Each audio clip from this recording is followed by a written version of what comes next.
പണിമുടക്കിനിടെ മലപ്പുറം എടവണ്ണ പഞ്ചായത്ത് ഓഫീസിലെത്തിയ ജീവനക്കാരെ സമരാനുകൂലികൾ പൂട്ടിയിട്ടു. ഒപ്പിട്ട് ടൂർ പോകാനായിരുന്നു ജീവനക്കാരുടെ പദ്ധതി എന്നായിരുന്നു പ്രതിഷേധക്കാരുടെ ആരോപണം.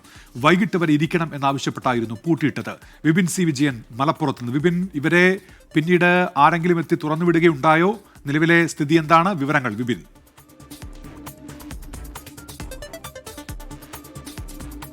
പോലീസ് എത്തിയാണ് ഇവരെ പിന്നീട് ഈ റൂമിൽ നിന്ന് മോചിപ്പിച്ചത്. ഇതിപ്പോൾ എടവണ്ണ പഞ്ചായത്തിലാണ്. എടവണ്ണ പഞ്ചായത്തിൽ 13 ജീവനക്കാരാണ് ഇന്ന് ജോലിക്കായി എത്തിയത്. ഈ സമയത്താണ് CPM-ന്റെ നേതൃത്വത്തിൽ, CPM-ന്റെ അവിടുത്തെ ലോക്കൽ സെക്രട്ടറി ഉൾപ്പെടെയുള്ളവരുടെ നേതൃത്വത്തിൽ അവിടേക്ക് എത്തുകയും ഈ ഒപ്പിട്ട് ടൂർ പോകാനായിരുന്നു ഈ ജീവനക്കാരുടെ പദ്ധതി എന്ന് ആരോപിക്കുകയും ചെയ്തത്. അങ്ങനെയാണെങ്കിൽ ഇന്ന് വൈകിട്ട് വരെ ജോലി ചെയ്തിട്ട് പോയാൽ മതി, ഇന്ന് വൈകിട്ട് വരെ അവിടെ ഇരിക്കണം എന്നുള്ളതായിരുന്നു ഈ പ്രതിഷേധക്കാർ പറഞ്ഞത്. അങ്ങനെയാണ് മുറി പുറത്തുനിന്ന് പൂട്ടിയത്. 13 ജീവനക്കാരെയും അകത്ത് ആയിരുന്നു. ഈ സമയത്ത് ഈ ലോക്കൽ സെക്രട്ടറിയും ഡിവൈഎഫ്ഐയുടെ നേതാക്കളും ഉൾപ്പെടെയുള്ളവരാണ് അവിടേക്ക് എത്തി ഇവരെ പൂട്ടിയിട്ടത്. അതിനുശേഷം പോലീസ് എത്തിയാണ് മോചിപ്പിച്ചത്. ഇതിൽ എടുത്തു പറയേണ്ടത് LDF ഭരിക്കുന്ന പഞ്ചായത്താണ് എടവണ്ണ എന്നുള്ളതാണ്.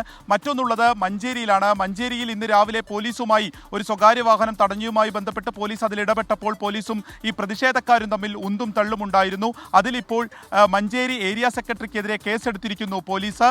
ഏരിയ സെക്രട്ടറി ഉൾപ്പെടെ 20ഓളം കണ്ടാൽ അറിയാവുന്ന ആളുകൾക്കെതിരെയാണ് മഞ്ചേരി പോലീസ് കേസെടുത്ത് തുടർ നടപടി സ്വീകരിച്ചിരിക്കുന്നത്. മലപ്പുറത്തെ സംബന്ധിച്ച് ഈ ഒരു പണിമുടക്ക് പൂർണ്ണമായിരുന്നു. വളരെ കുറച്ച് KSRTC ബസ്സുകൾ മാത്രമാണ് ഇന്ന് നിരത്തിലേക്ക് ഇറങ്ങിയതെന്ന് പറയാം. 3 ബസ്സുകൾ മാത്രമാണ് ഈ ഡിപ്പോയിൽ നിന്ന് സർവീസ് നടത്തിയത്. പലതും പാതി വഴിയിൽ യാത്ര ഉപേക്ഷിച്ച് അവിടെ തൊട്ടടുത്തുള്ള ഡിപ്പോയിലേക്ക് കയറ്റിയിട്ടു എന്നുള്ളതാണ് നമുക്ക് അറിയാൻ സാധിക്കുന്നത്.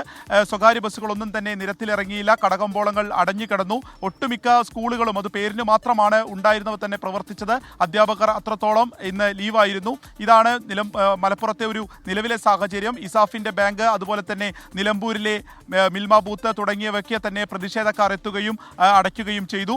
ടാക്സികൾ ഉൾപ്പെടെയുള്ളവ മലപ്പുറം ടൗണിൽ തന്നെ തടഞ്ഞിരുന്നു. എന്നാൽ മറ്റ് സ്വകാര്യ വാഹനങ്ങൾ, അതായത് ഇരുചക്ര വാഹനങ്ങൾ, കാർ ഉൾപ്പെടെയുള്ളവയൊക്കെ തന്നെ നിരത്തിൽ ഓടുകയും ചെയ്തിട്ടുണ്ടായിരുന്നു. ഇതാണ് നിലവിലെ ഒരു സാഹചര്യം. ഈ വലിയ അനിഷ്ട സംഭവങ്ങൾ എന്ന് പറയാവുന്നത് മലപ്പുറം ജില്ലയിലില്ല. ഇതുവരെയും ശാന്തം എന്ന് തന്നെ പറയാവുന്ന സ്ഥിതിയാണ്. ഉന്മേഷ്.